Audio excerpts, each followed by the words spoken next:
right, welcome back to MMA Meltdown Radio. I'm your host, Matt Sierra. Right now, my next guest is the co-main event on the UFC 141 Lesnar versus Overeem card, Mr. Nick Diaz. Hey, Nate, how's it going? Going good. How you doing? Man, excited to talk to you after seeing you in person at UFC 135, possibly your best performance of your career.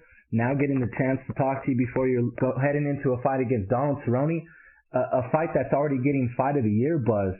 Do you think that type of buzz so early before the fight's even here is well earned, or is it just, do you think, more hype than anything else at this point because the two verbal battles you guys are kind of going through right now?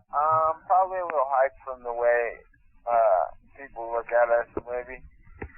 And I think that we both like to, we both come in to fight, rather than the other guys in the division. A lot of the top guys in the division, of all the divisions, kind of more wrestler type, more will stall you out, boring type of fights. So I'm sure if I was sitting in the seat, I'd be more excited about this fight than some of the other ones. Do you feel stylistically, just knowing yourself and then knowing Cerrone, that it does have that potential? Do you feel that it's going to be an all-out war, or are you looking to go in there a little bit more methodical? Who knows? Maybe when somebody didn't come and perform well, but maybe that we both come in performing really good. So who knows? We're gonna have to see the night of the fight. Right. Now, are we gonna see the same Nate Diaz that we saw in UFC 135, or are we gonna see a more evolved Nate Diaz? Like I said, we'll see what happens the night of the fight, and I'm always trying to evolve. As soon as I get done with fights, I try to improve everywhere. I try to be a true martial artist, and go right back to my. I put my gi on right after fights, and I go and I study with my coach.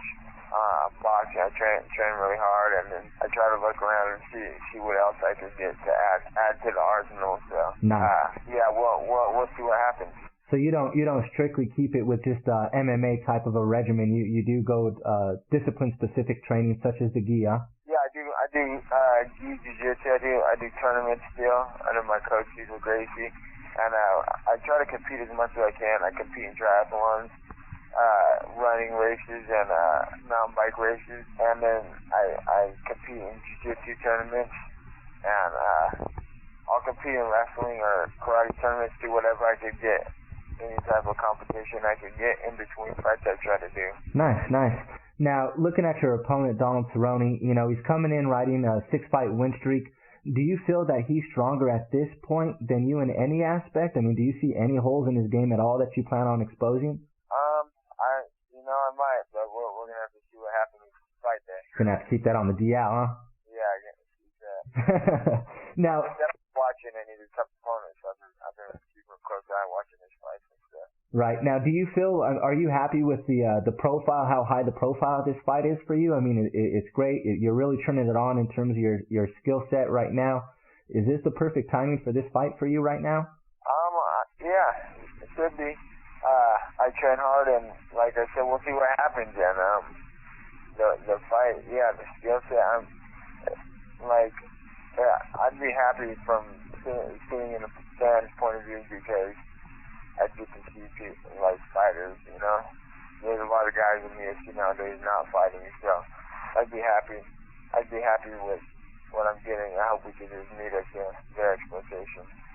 Now, we kind of talk about guys in your division, and, for some reason people have this idea or this reputation about you and your brother, about, the attitude you guys walk around with, the certain swagger you guys carry. Now, is that only with individuals in your same division? Because it's obvious that you're pretty tight with your own camp, but the competition, trash talking, things like that, is that pretty much open game to anybody in your division or anybody in the industry? Well, yeah, probably, I wouldn't like to say that I talk trash, though, because I don't talk trash. People will say that a lot, but I talk trash maybe when I'm fighting, because that at the time of fighting the person, and if that's just what's coming out, that's what's coming out. But it's a sacrifice I'm willing to take, because I'm the one that going to lose the fight or win the fight or get knocked out or whatever. But beforehand, for fights, usually I don't talk crap. I don't like these people. A lot of people are like, I'm gonna knock him out, on top of my mouth, but I usually don't say stuff like that. I don't believe in it like that. I don't think I'm some mysterious fight caller, you know? Right. Call the shots, like I'm gonna knock him out and it's gonna happen. So I just kind of sit back and wait for the fight to happen. And maybe sometimes while I'm fighting, I'll say something because that's how I feel at the moment. But people call me that I talk crap, but I don't really talk crap to people. But at the same time, I don't sit there and make friends with guys that I'm gonna fight like the rest of these guys do. Right. UFC, they kind of create a comfort zone, you know. They like to be friends with guys they're fighting, and they like to go up and shake their hand and be friends with them, and it makes them comfortable to fight the people that the opponents, that if they're friends with them, it makes them more comfortable, and I think it helps them sleep at night. So I'd rather not let them in that comfort zone and just, you know, keep them far away from me as I can. And if not, you know, I'm not trying to be the bully in the weight class. I'm just trying to do what I got to do.